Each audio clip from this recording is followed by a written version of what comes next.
So I'm here. They just finished the show. We got DJ Cam on the left.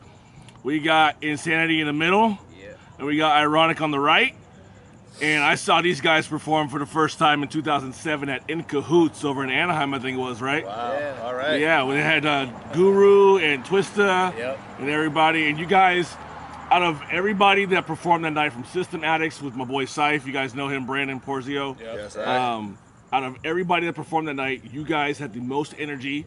And I've seen tons of acts from Tech Nine to Atmosphere like 10 times, you know what I mean? And to me, as a hip-hop fan and as a guy who used to make hip-hop kind of sort of, it was like that level, like professional level, and that's why I kind of became a fan. I don't know if you remember me jocking you after you guys performed. I wouldn't call it that, but You gave me a CD and I still have it. I swear to God, it's been what, 8 years, 7, 8 years, Yeah. 9, Believe something me, like I that. mean, shit, that's Fuck, it's been 9 years, huh? At the Yeah. least. Holy I was shit. gonna that say. means a lot, man. I haven't done shit with my life. Nah, it's just we've been doing this shit for a minute. That's right. That's what it is. You guys are like OC veterans, you That's know what I what mean? I'm saying. That dog. means a lot for you to say that too, because I remember that night very vividly, you know. Yeah. But it was just kind of a haze because to me, like Guru is just the greatest. You know what I'm saying? It was like, Guru from Gangstar, Yeah. Twista, That was and a us. big night for me. That's why I remember that. Personally, yeah. And you guys That was a stole the good night. fucking show. I remember Guru hitting us up after the show, giving us props, and that was like one of the greatest feelings. It's like, hey, we look up to Just you. him you know what I mean? recognizing. And like, Yeah. that was tight. Yes, I. Right on. So how did you guys get to know each other and like start everything? Like, tell me the background.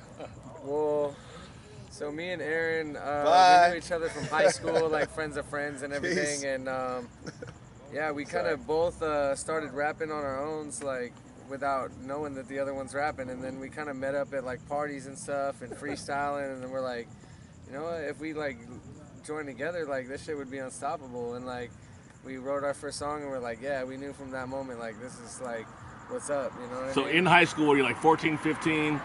Yeah, Well, into it's sports weird and because video games and All I right. would see this dude at parties all the time. He didn't have the fucking goatee and the hair. It was like he was very young looking, young buck, you know. Gandalf. Like, we were both some young ass kids, but we didn't rap at the time.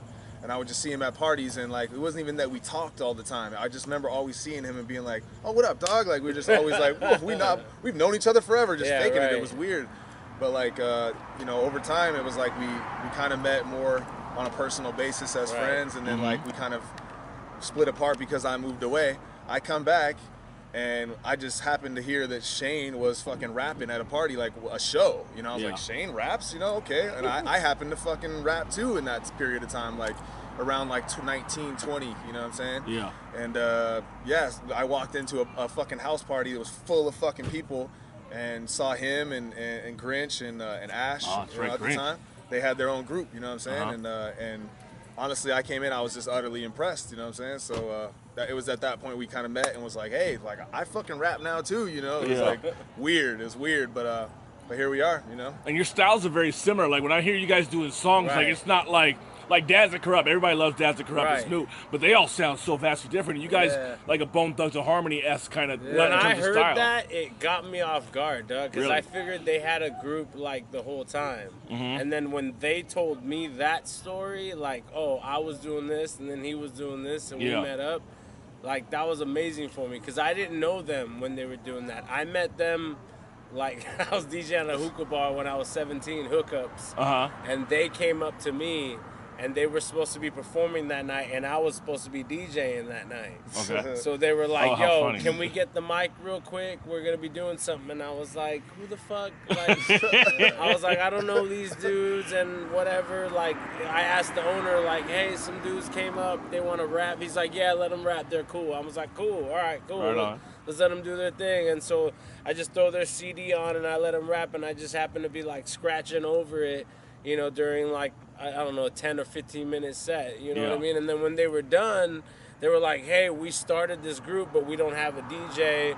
And, like, that was pretty cool, what you just did right there. So what do you Right. think? And I immediately myself, just after hearing the 10, 15 minutes, I was like, absolutely, dog. Like, you guys are fucking amazing. You know what I So mean? they blew you away the first time you heard them too. The first time, I was like, absolutely. Like, I was hesitant in the initial beginning. I was like, y'all want the mic? But then as soon as I gave it to them, they blew me away, dog. And I've been with it ever since. Now I kind of have a feeling you guys keep hearing that, like people are like, you guys left. blew me away. You guys blew me away. You guys were amazing. You guys hear that a lot?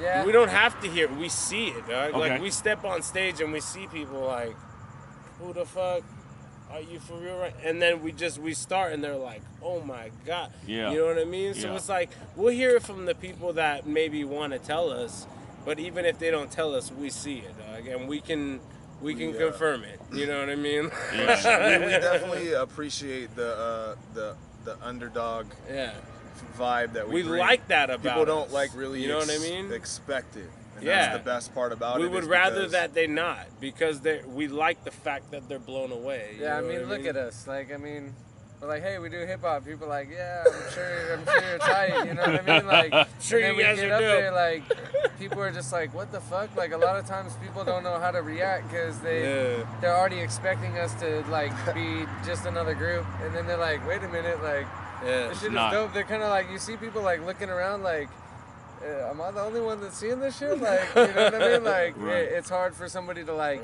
get up and get into us, like, before they know who we are and before they're like a fan of our music, because it's like they're just so taken off guard by the way we look, and like it's There's almost enough white people that rap. You know what I'm saying? Like, Wait, what? yeah, I've never heard Eminem of such came a on the thing. scene. Like every In white OC? person wants to rap. You know, so it's Yeah. like they automatically have an Especially in expectation that OC. like it's another fucking white dude trying to be Eminem. You know, like that's the thought that they have, and so we enjoy that, and we hope that lasts, because It's a that's challenge. the best thing we have is is being that like that Trojan army. You know what I mean? Like they don't see us coming, and that's kind of why it's so successful. I think. Yeah, I because think so they too. don't expect it. You know, so. well, and like to go back to what you said before, like I think like what makes it successful is like the fact that we mesh so well. The styles are so similar. That's why we were drawn to each other when we first started, came together. It's almost like something was programmed into my head that I knew how to like write. It was like a format that was like programmed into me, and he was the first person that I ran into that like, dude, he knows the format too. You know what I'm saying? Like whatever I understand that I can't put into words, like he understands it. That's what we like, have a need song to, like, called The Format. That's what that shit is. Okay. Like, that's the format. That's this right here. You know what I mean? It's real sickening. So yeah. So the group is obviously based on your names, Ironic and Insanity. And how did the names come up? I mean, fucking look at this guy. He does look insane. Come on now. Ain't that ironic? But, Oh, you know, shit. But yeah, right. I mean, basically mine is like a derivative from a band I had called Irie Insanity. It was me and my best friend Jake. Okay. We started a metal band back in high school and called it Irie Insanity. And like it's like once we like broke up the band and I started doing hip hop, like it was basically like I was the Insanity, he was the Irie of the group. Like that's like, so I was like, all right, Insanity. Okay. And then where did Ironic come from? I mean, it's kind of stupid actually, because it kind of started from a friend of mine who didn't really know what the word meant. What's up, Joey Perez? Throwing you under the bus right now. I just saw him earlier. He was like, we were playing video games. You know, this, like I said, I didn't grow up rapping. You know, I wasn't the 12-year-old kid in class writing raps. So I was busy playing video games coming up, and he was just like, yeah, it's so ironic that you're so good, haha. I was like, that doesn't fucking make sense. But ironic, that sounds cool. Like, you know, that's a cool word. And you spell it differently, too. Like, it's not just... Yeah, well, you know, raw. Raw is like, you know, absolutely. to me, I like that. I like the idea of being raw. Maybe I like it raw. organic, you know what I'm saying? All that shit. Anyway, but... Right. So anyway, years later, I'm rapping, and then, you know, it's just a moniker from a video game that ended up kind of really making sense to me in so many ways, because it's ironic that I fucking grew up in Orange County. Everybody else was fucking learning to surf and shit, and I'm gravitating towards the fucking bad kids that like to freestyle in the corner, you know? And so it's ironic that I didn't end up like all the other white kids out here. And it's just ironic that I would fucking bump into this guy and happen to fucking form this super duo, and it just makes sense to me in a lot of ways. And it was tantalizing to me, because when I met him, I figured that these two got together and then came up with their names to go with the group. Yeah. So they got together and were like, hey, we're going to call our group I&I. So what does that mean your name is? And what does that mean your name is? But in reality, what happened was they already had their names. Yeah. And when they met each other, they were like, hey, I&I. And like when I heard that, I was like, okay, that's just well, meant the to be, craziest you know part what I that mean? makes me know that this is like destiny is the fact that like I&I was something simple, ironic and insanity. That's why we made it, but it's then like we look it's into something it, like so much bigger. It's like you look into it and it branches off. Well, like our whole movement is like it's I&I, not you and me. You know what I'm saying? Right. I heard we're that all in the song, one single unit. Right. You know what I'm saying? And it's like it just makes it. It's just so crazy that wasn't our intention, but that's our whole message. You know what I'm saying? Is that like everything is one. You know what I mean? And we're, it has we're to do, all what a is it? It's single like unit. reggae and like Buddhism and It's like Rastafari several and, other like spiritual it's our levels. relationship with God as have well. like you know an what I'm I saying? and I somewhere in there, like, you know what I mean? And that wasn't even intended. Right. It's deeper But every than just time we hip-hop, hear it's about like it and they tell spiritual. us what it's about, we're like, oh, that's what we're about. Yeah. You know what I Okay. mean? That's what's tight. It's It's dope. It's just strange, awesome. strange coincidence. It's just So awesome. growing up, It's really deep and spiritual. We're really spiritual people. We meditate all the time. I'm vegan. really? No, Oh, I was like, for real? I love me a burger. What? So, what did you guys grow up listening to? I know it's probably like the stupid standard question, like, did you grow up listening to Tupac, whoever, whatever? My whole shit yeah, is well, Biggie. My favorite Biggie. shit was Rage Biggie. Against the Machine, Rage, I love them. Wu-Tang. Still. You know what I mean? I grew up listening to that. I also grew up listening to a lot of what really got me into hip hop in the first place was I went to this church called Set Free. It was out in Anaheim, and they did all like Christian hip hop and shit. And when I was young, like that shit was super tight, and like that's what like got me into hip hop more than anything. Like in the very beginning. Okay. Just damn near everything from 93 till, you know, like Soul 2001 or 2 Yeah. is what got me into hip hop. I mean, that's the area of time that I grew up in, and I feel like that's the best era of hip hop, and I feel like that's exactly what we're trying to bring back and help foster. There's other artists out there that do it too, but I just think that, you know, that's the best era, you know, and so, but essentially, Tupac is the best motherfucking rapper that ever lived. Amen. And then, you know, Eminem is Preach. the greatest lyricist that ever lived. Preach. All right, so that's really all there is to it. Yes, sir. All right, so what do you guys listen to now? I know there's a lot of poppy rap out there. Kanye. I know, Aaron, I know you love Kanye because I was He's talking to the you best, about man. that. Hey, easy. I want some of them shoes.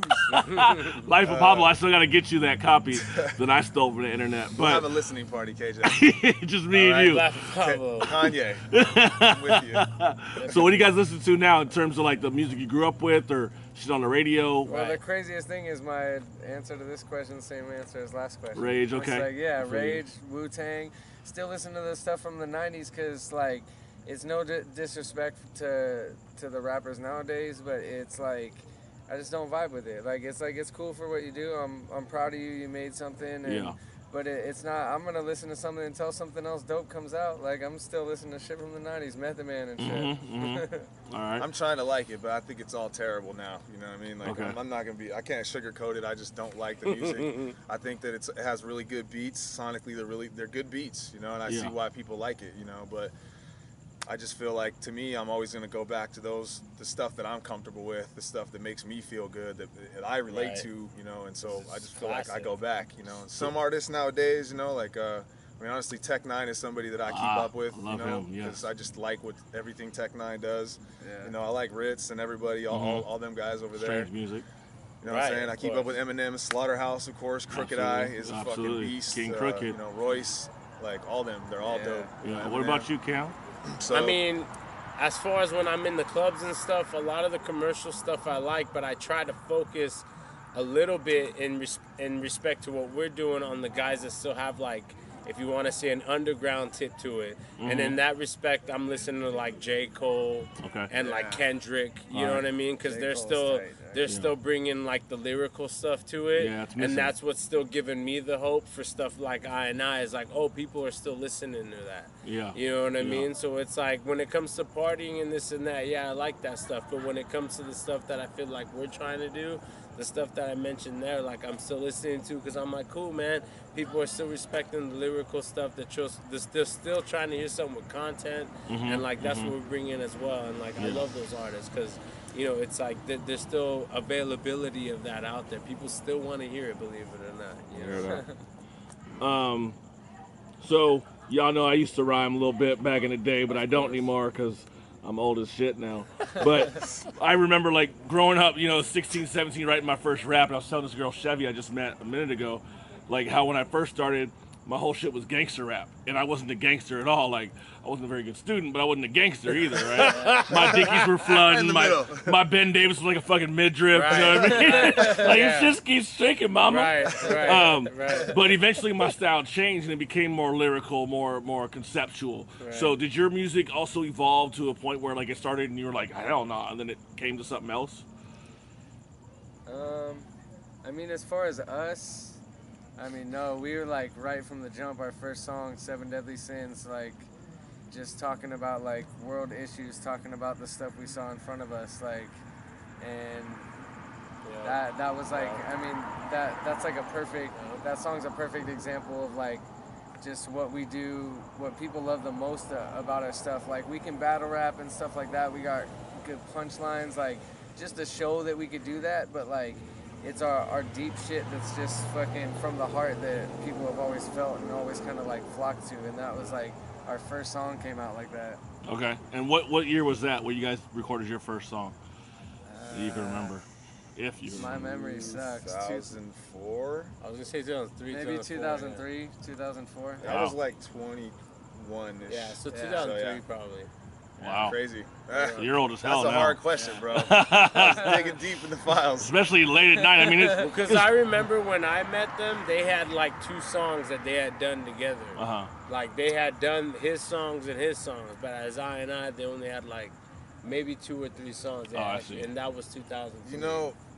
Not to bullshit though, because in the beginning, like personally, like before I really met Shane and started making music, it wasn't like the biggest period of time, but I evolved a lot because I had songs that were more geared towards like women and fucking hooking up with women and party all that shit, party shit, because I was still kind of stuck in like what I thought like people wanted to hear. Kind of like what you said, like you were doing gangster rap because like that was the shit that was hot. Personally, you know what I mean? Saying? Like but personally. like it kind of seemed like when I met him, like when I started making music with Shane, my whole focus, personally as a man, like changed, so my music reflected that. So I mean, I like literally changed me. I can say that. Okay. I feel that. All right. So to you, Insanity, I was listening to your SoundCloud page earlier, listening to a few songs. You guys had like 3 songs together, and I saw one. I listened to it. And it was really touching, and it was the one you had about the death of your father. You want to talk about like, was that hard for you to write that song and do that? Yeah, that was like probably the hardest song I've ever written. I wrote some of that song when my dad first passed and kind of like was never really happy with the song and just decided for some reason to rewrite it recently, and like it was just huge for me because like first of all the song came out 10 times better, and I guess I just had a lot of healing left to do because like I mean that fucking song, like I was like writing that shit and like I kept having to take breaks and just like go outside kind of like chill because I was trying to rap it and I just kept bursting into tears, and like I thought I was like, it's hard. I thought I was good, but like it really helped me just like heal a lot and come to grips with a lot of things that like I still regretted, and just things I could have done better that like I didn't know I was holding on to till I wrote it, and like the emotion came out, and like it gave me a chance to like deal with all that. Yeah. All right. Weird segue, but so here we go. Things coming up. Good job. Album releases. Where can people buy your stuff? You can get a free mixtape right now if you go to www.soundcloud.com/WeAreIandI. We Are I and I. So that's what you could get for free right now. Other than that, we're back at it. We're actually taking a hiatus for the most part, but there's going to be more on the way, and everything is all linked to We Are I and I, all on the internet /We Are I and I. You guys have a YouTube channel too, or no, not yet? Yeah, we have We Are I and I, and we have Insanity of I and I YouTube channel. And then same thing, Facebook, Ironic of I&I, Insanity of I&I. And everything that we're going to be pushing from here on out is going to be on all of that stuff. Cool. So if you just follow all that stuff, you'll see it. The central hub. That's good. That's the hub right there. Last question. Any upcoming shows? We need to talk to our homie Jesse Castro. We're looking at probably Woody's Wharf next month, but it's not booked for sure yet. The one in Newport? Yeah. Newport Beach. We down got there, shows yes, booked. We just don't have dates. But Okay. there's definitely more shows coming. And so Just keep up with that KJ from OC podcast, and you'll hear about it. Good plug. I She's the appreciate homie. it. All right, folks. That was I&I, and we will see you next time on the KJ from OC podcast. Big up.